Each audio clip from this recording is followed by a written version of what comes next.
Hello, and welcome to Shades of Pleasure, a podcast celebrating pleasure, sexuality, and the vibrant, inclusive spectrum of love, gender, and relationships.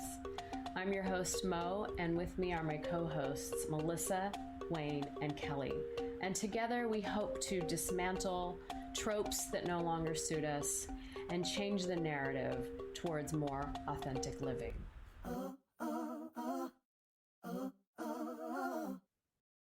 And welcome back to Shades of Pleasure, a podcast dedicated to life, love, and the pursuit of ethical and consensual non-monogamy.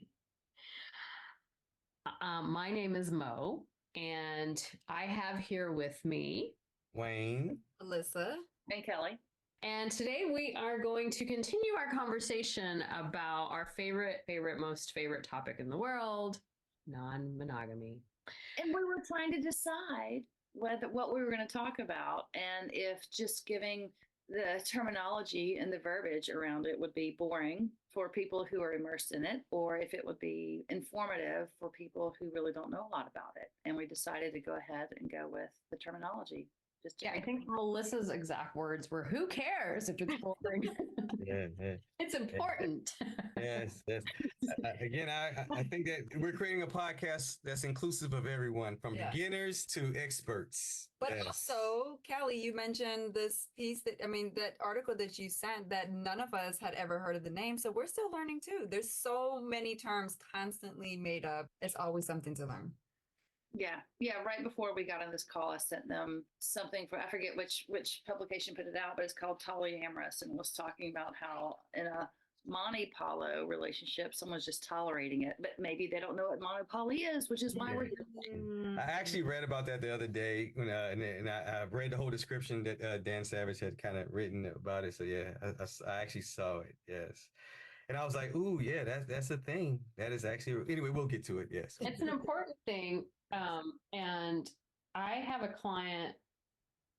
couple that are monopoly, but he's actually very open to it, and he's the monogamous one. So it's not always polyamorous.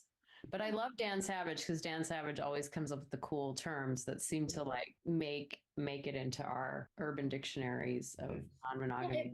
It makes so much sense. Once he says it's like, oh yeah, that totally monogamish, like tolerant. Yeah. It all makes so much sense once you hear it. But he is good at pointing it. And some terms overlap. There's some overlap in some terms, and because there's shared practices under different terminologies and labels and things of such. So yeah.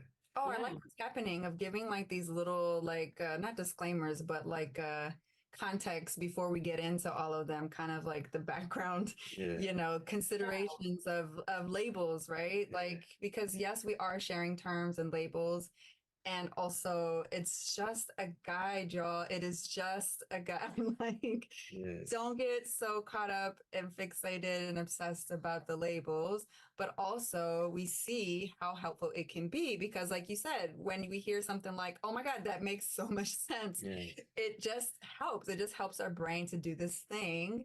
And then we also feel so seen and understood and all. So, it's both are important, the practice of no labels at all, and to bring on all the labels. So we're going to be sharing lots of information. It can be overwhelming to hear all of these things, and take what you love, leave what you don't. Yes. Yeah. Sorry, and I was going to say, again, and none of these labels may fit you. You may want to take a little bit from each one and create your own thing that works best for you. Yeah. So again, it's like Melissa said, it's a guide. Or do like Wayne and I do. We just describe everything. We've dropped a lot of the labels, and then we're like, you got time to hear us, talk about it? Well, because everything shifts, right?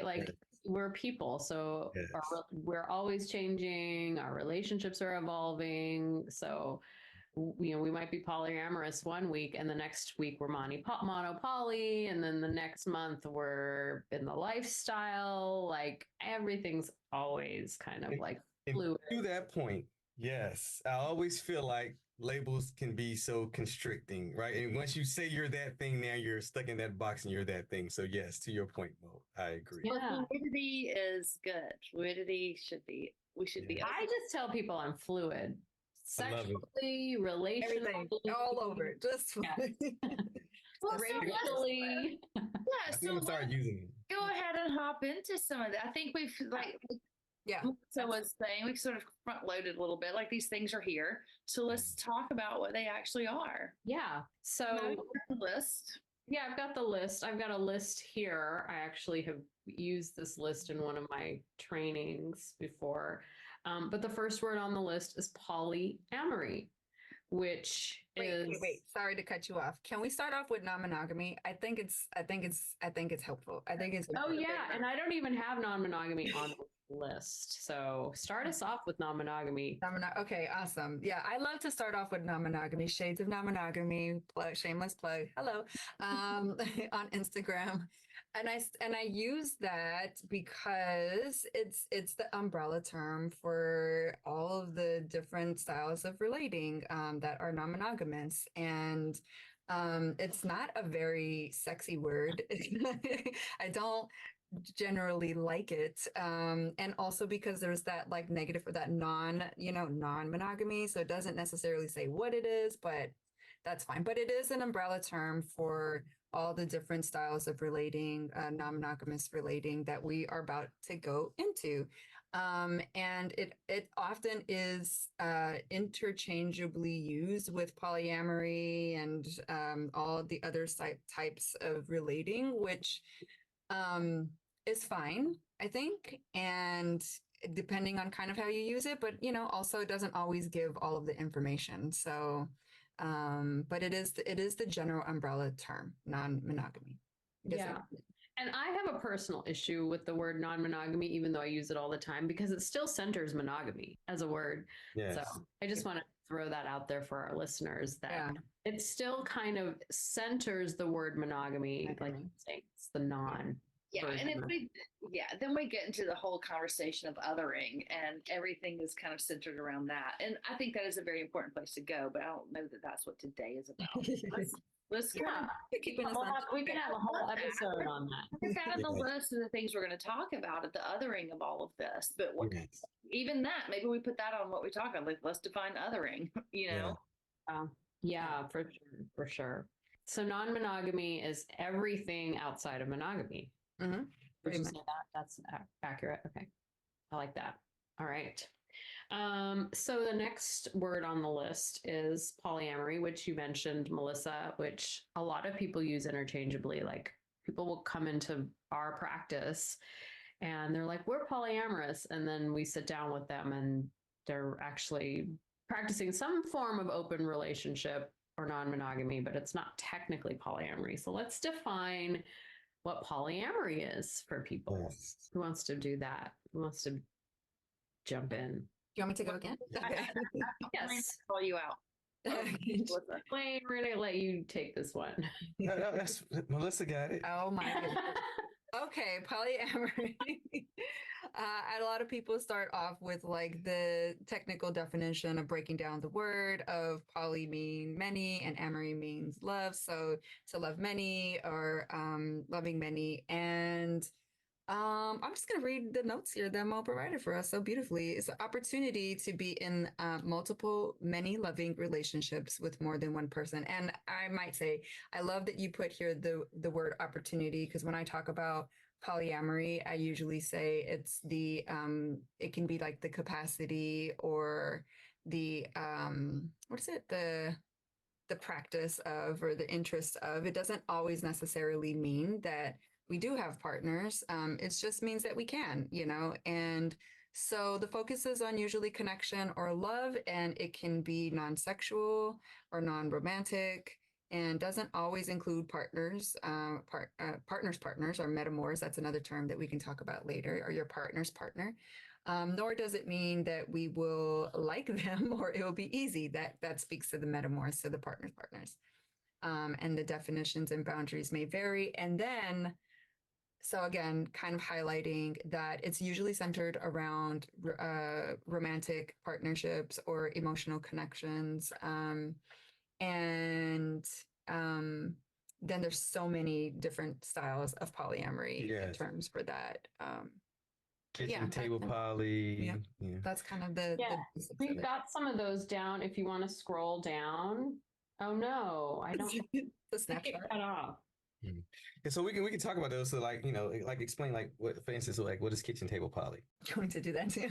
I have these here if you need a reference. I'm just going to share my screen. Kitchen table polyamory. I don't think I have the clear definition of this, but as I remember, generally, and I don't know who came up with it, but it generally is about like I guess the concept of being able to be around the kitchen table, you know, with the people in our lives, with the partners or, you know, lovers or people who we're connecting with, and share a meal together, you know? So it's like everything is kind of open and transparent, and there's some type of communication, contact, or engagement, you know, with everybody. But again, even that can differ with, you know, everybody's relationships and everybody's household and whatnot, because it all depends on this very personalized and specific agreements that you all come up with. Like Mo wrote in her notes of like, you know, just because you have partners, your partner's partner doesn't mean you have to like them. Like you just because you share a meal at a kitchen table doesn't mean that you're besties now. So all of that is, you know, very personal to the people involved and how they make the agreements. But yeah. Yes. Yeah. I would agree. And I think that kitchen table polyamory is like it's like everybody gets along and hangs out together at the kitchen table, right? Mm-hmm.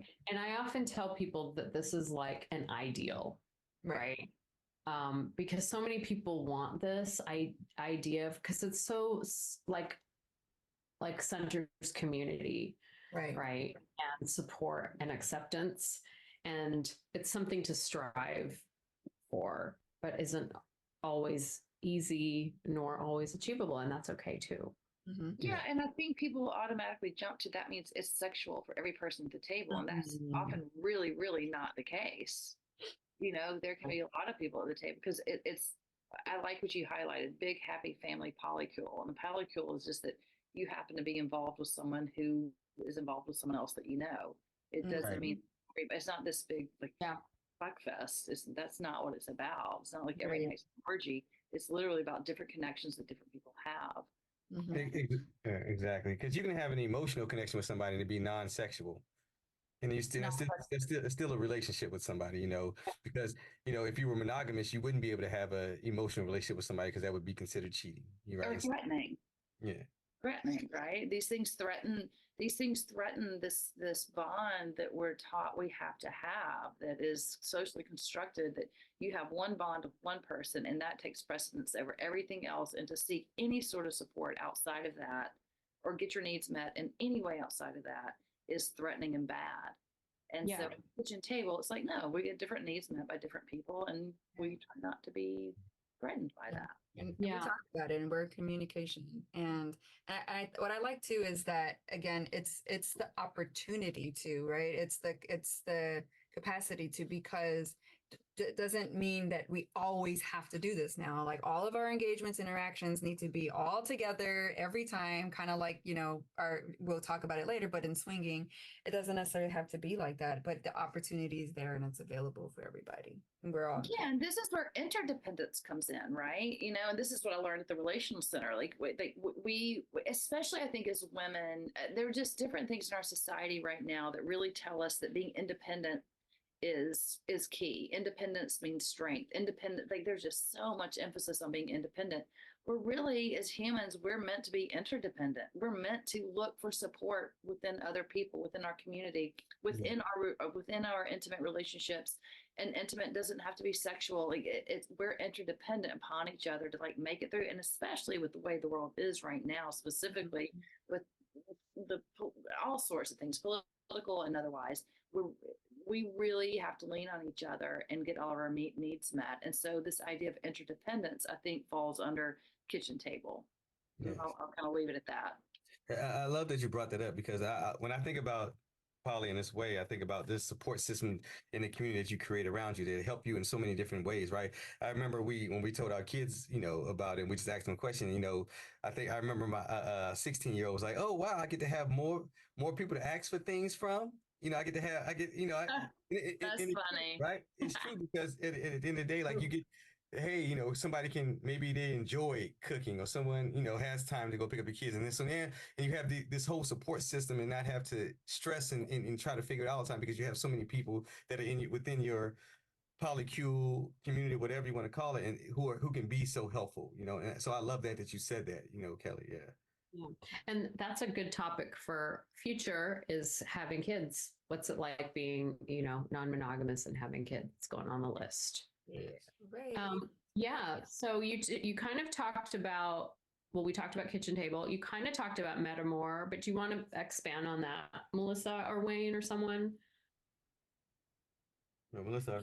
Yeah, I think it's just, I mean, metamor is just a way to talk about, is a word for your partner's partner. So yeah, I don't know what else to say about it, but Well, there's a whole, I mean, we can get into, again, I don't know how deep we're going into this because there's a whole lot we can say about metamors, but is this more of a like teaching people about the terms versus going into like all of the things that we have to say about this? So yeah, I think it's it's just just about the terms, and the next parallel is kind of the opposite of that ish. So why don't you that's you can talk about it in terms of this is what it is, and this is gotcha. Conversely, this is what it is not. Mm-hmm. Yeah. So the parallels, like, yeah, so the parallel is, that your partner is not, sorry, you're not involved with the partners of your partners, right? So, I'm trying to come up with an example. Can you give an example of that? Like you two, like Wayne and Melissa both dating people in parallel, but those metamors aren't actually connected. So it's not kitchen table. They're not having dinner together. They're more like garden party, cocktail party. They're kind of polite, but they're not necessarily close to each other. Yeah. That would be a parallel. And then there's solo dating, which is similar, but it's similar to parallel. It's like partners who also date others separately, and they may have other intimate relationships, but you keep them separate. And sometimes they may overlap with kitchen table or garden party or relationship anarchy, which we haven't talked about yet because it's a big one. Yes.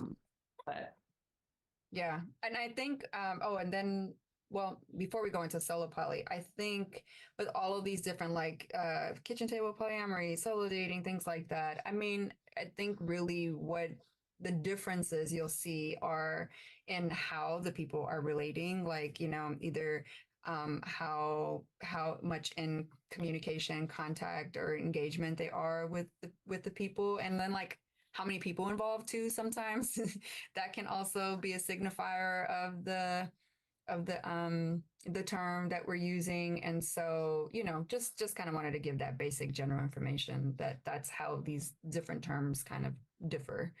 Yeah. And I'll be posting this on the website for our listeners. So if you didn't catch what we're said or it doesn't make sense, you'll be able to read it online. Yeah. You can jump to solo poly would be good since we're still under kind of the poly. Yeah, let's talk about solo poly. Solo poly. I joked with Wayne before. I don't know. I don't think it was funny at that time though, but I joked. I don't know if you remember what I said. That if they're in another lifetime, I'd probably be solo poly. Oh no, I remember that. Which means single and not having a primary partner technically, or what single looks like in our culture. Yeah. Yeah, kind of like, I like what I hear some people describe solo poly as like you being your primary partner, and opening up to having other, other dating. I mean, yeah, other people too, but they don't necessarily have to be partners, I guess, right? What makes that different. they don't have to be anything like long term. Like partners can look like anything, right? They can be sexual, they can be non-romantic, they can be long term, they can be someone you live with. Like we have a lot of in our culture, we talk a lot about, I mean, everybody kind of follows the prescription, which is the escalator. Which I guess we can define that. I don't know if it's on my list, but the explain escalator. A lot of my clients really like it when I put it that way. Yeah, the relationship escalator. Do you want to explain it, Kelly? Well, the escalator. I mean, basically, the way I explain it to my clients is that you get to a certain place in a relationship because of timing, not necessarily because that it feels correct. And you know, I'm from the South. I'm from a very things are very prescribed there. So it's like you go to college. Once you get out of college, you get married. Once you get married, you buy a house. After you buy the house, you get promoted. Once you get promoted, you have the child.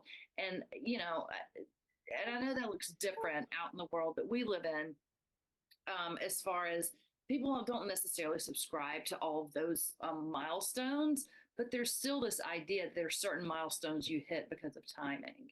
And so this idea that because we've been seeing each other for 3 months, then maybe we need to be exclusive, whatever it may be. But this idea that a relationship is on an escalator and you're going to get to that point, whether you're ready for it or not. That's kind of how I explain it. Is that how you'll understand it to be? I like that. I love what you said, emphasizing the timing of it, but not necessarily because it feels right for us. That's such a great way to talk about it. Yeah. Yeah, the way I describe it is a little different. I kind of always say it like if there's an assumption that we're going to go to the next stage, we're going to go to the next level. Like we've been dating for 3 months. Now we must start thinking about becoming exclusive. We've been exclusive now for a year. We must start thinking about moving in together. You know, now that we live together, we must think about getting married, having a baby. Like there's the escalator with all of these points that we're supposed to hit. Milestones. I like, but I like, I'm going to start adding the assumption when I talk to my clients.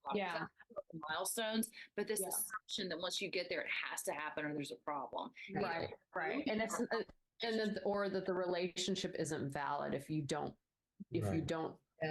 achieve that milestone. Like for some reason you've been dating for 5 years, but you guys still don't live together. You're not getting married. Like there's an assumption there that the relationship isn't valid.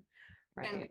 And unspoken assumption a lot of times too. Let's say that those things aren't ever even really talked about as an assumption. They're just a lot of times just kind of like, what I thought that's what was next. I think you have a good example of this. I can remember growing up knowing about Goldie Hawn and Kurt Russell. And people are like, oh, they've been together 12 years and they have children, but they're not married. Oh, they've been together 18 years, whatever it is. And this idea that they were blowing it out of the water in the 90s of like, oh, wait, they're doing this thing, but they're not actually getting married. They are actually in a committed relationship. They live together. They have children together, but they're not married. Like that was mind boggling in the 90s. Right. And that's kind of how, I mean, well, at least in Mississippi it was. Mo, you're laughing, but really that was for me, that was when escalator relationships kind of got blown out of the water. I was like, oh, you can do this a different way. And I was going to say that a lot of it comes from just societal pressure, right? So it's not even the pressure that we sometimes apply to the relationship. It's the people around us apply that pressure on us, which then we come and bring it into the relationship. Mm-hmm. You know, so you guys been together for a year and he didn't ask you to marry him yet, or so it becomes now. So now you're dealing with not just yourself, but all the other pressures that come with it. You know, so yeah. Oh, yeah. I mean, I don't know. Like for me, I wish it were only societal pressures. I feel like for me, it was such a given that for me, I feel like it's like invisible handcuffs I've put on myself. So I don't even need people from the outside to tell me it's wrong. I'm internally saying it's wrong. Right. But and to the point, again, it comes from what we learn and we bring as kids, right? We see these things around us and how people grow their relationships and so now we take these things on. And so, we put more pressure on us than we put a lot of pressure on it. Yeah. We put a lot of pressure on ourselves, but it comes from where we learned it from home and all the people around and everything like that, Yeah. Oh yeah. It's beaten into us. It's browbeaten into us like the Bible. It's like, you Are you will. going there, Mo? You will do this. That's another Started. So yeah, I just kind of, that was a derailment. But I think when we talk about solo poly, this idea that you can have all kinds of different partners, Melissa, if that's right. Like there could be several different partners of one, maybe is you've been with for 7 years, one you see every so often, like who knows? I feel like we're always trying to define what a relationship is all the time. So I like that solo poly. Yeah. Relationships can have multiple meanings. Right. Exactly. Yes. Just maybe should we give a heads up that we have a special guest today too? This is family. This is real life, y'all. This is not monogamy.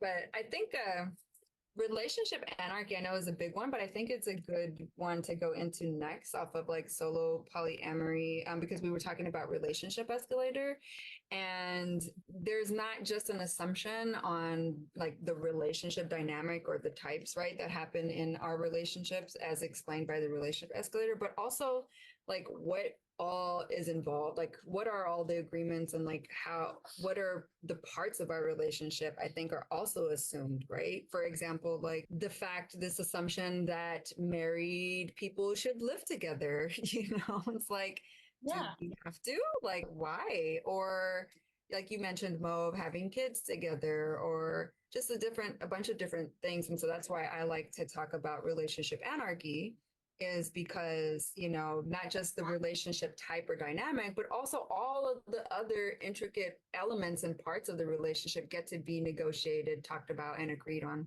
too. And we get to decide what the relationship involves and includes, and that starts to speak into this relationship anarchy idea. But yeah, I guess we can give the official official definition here that Mo has shared is non-hierarchical. Generally, there's a lot to say on that though too.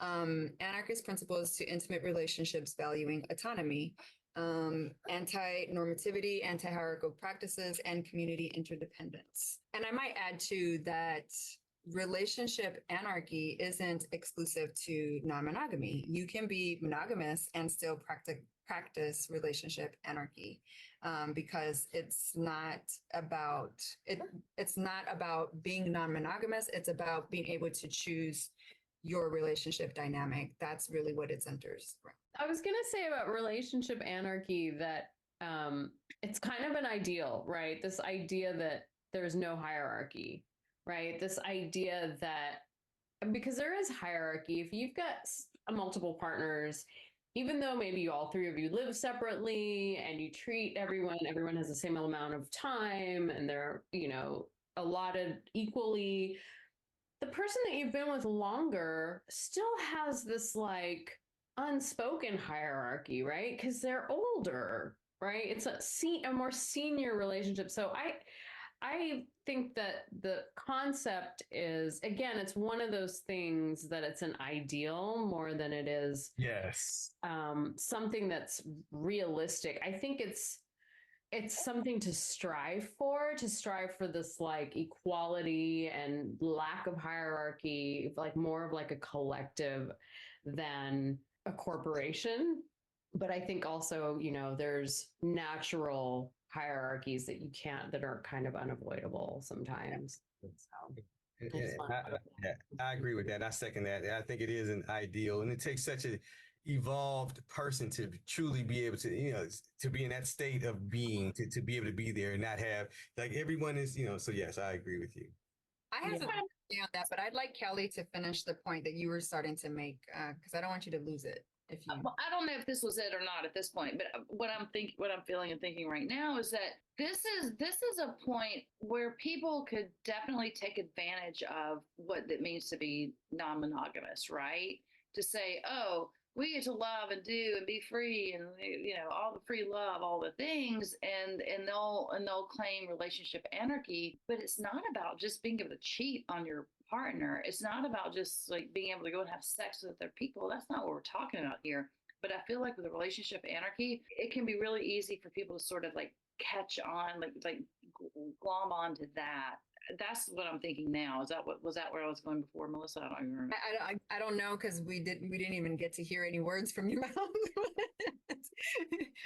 I mean that's kind of what I'm thinking of. Yeah. And that is what I think it does. I think I think you're right, Kelly and Mo, like everybody who said here. I think relationship anarchy a lot of times can bring up a lot of very understandable feelings for people, especially with the word anarchy and relationship anarchy put this together. And so I think there is this, and I think it's a misconception too, though, that it just means like I get to do whatever the fuck I want to do. Nobody can tell me, and there's no hierarchies and nothing. And I do think that people take advantage of it in that way. And I don't. That's not my connection with it, but it's so important to talk about that.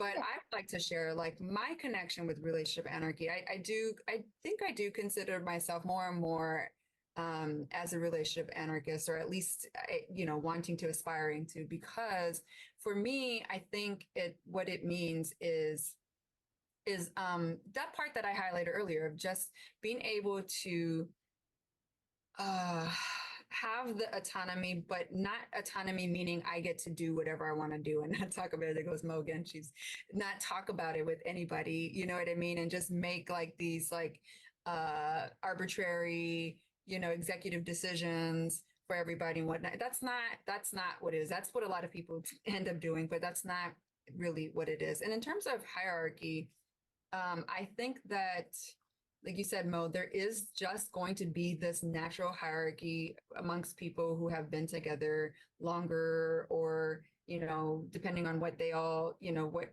is involved in their lives. But I think why it's important to talk about non-hierarchy, and I don't like that word either, is just that I think in the reverse, it can also be taken advantage of where people have hierarchy in their relationships and they get to just make the decisions because they've been together longer, or, because they're the primary partners. And so then there's like vetoing and all of this stuff, right? And so, and I think what can happen, and not always intentionally, but what can happen is that takes priority, and the people who've been together longer or who have primary relationships takes priority. And then there's a lot of people, other, partners or connections who end up hurt because of this, and they're like collateral damage, based off of certain partners. Yeah. So yeah, I think that's why relationship anarchy is positive, because to kind of get rid of that hierarchy so that the primary partners who can't call all the shots anymore, right? It kind of gives everybody an equal voice, supposedly. Yeah. So what I was going to say is that going back to poly, right? And I think that a lot of times what tends to happen is people say they want to be poly, and they don't understand what that means, because again, in order, to truly show up to be poly, that means that you have to come in with empathy, compassion. You have to show up emotionally to everybody you're dealing with, and have that level of understanding. And I don't know if everybody is fully capable of giving that to that extent. And so, because I believe that if we do have that empathy and the compassion, right, then how we operate within our relationship anarchy, we're going to have that care for the other people that are involved, and not just going to feel like we can do whatever we want to do because we have that level of care. And I think that, so when I a lot of times nowadays I hear people talking about their poly, when I can clearly see that they don't move in that ethical way, because they're not caring and considering all the people that are involved. They're just only thinking about themselves and what they can get out of the situation. But when people take advantage, or like when the primary, yeah, okay, so advantage of, or saying you're this but you're not really, or whatever. I'm gonna call it primary couple privilege. Okay. Because I have some ideas about it. I'm not gonna get into it now, but just short. It's like I usually say that with monogamy. Yeah. So We're not like, ooh, you're not being ethical. You're not doing monogamy, right? So you can't call yourself monogamous, you know? So like, no, of course yeah. that, right? Yeah, yeah. And we can get into that because we'll because that comes up Yeah. a lot of Yeah. things for me as well. Like, yeah. Yeah. I don't think it has to be said monogamy because there's so many other things that's problematic within monogamy. You know, that's one of the least things that you're going to, Right. talk about. You know what I mean? So yeah, It's so hard to not get into these too yeah, deeply. Yeah. There's so much. There's like the terminology is nuanced because they're all kind of related. So, to our listeners, we are going to have to do a part two. Melissa, or I think it was Melissa, just mentioned veto power, and how when you're in a hierarchical situation, like a primary, secondary, tertiary partner situation, then those primary partners have a tendency to veto power, which means saying, no, let's close the relationship up.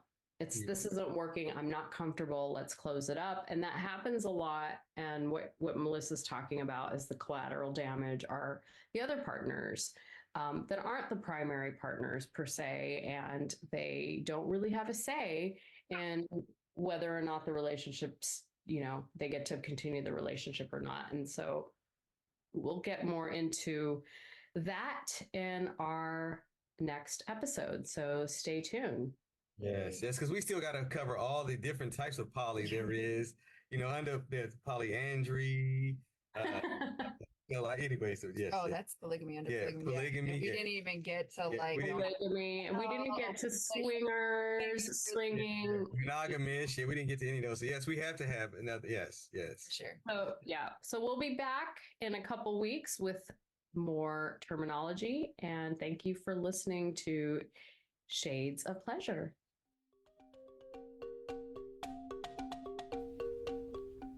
Thank you for listening. Shades of Pleasure podcast is currently unsponsored and is brought to you by Los Angeles Sex Therapy and Last Collective in partnership with Shades Therapy and Shades of Non-Monogamy. To support our endeavor so we can continue to bring this pleasurable content, please visit our Substack at shadesofpleasure.substack.com. Thank you for listening, and until next time.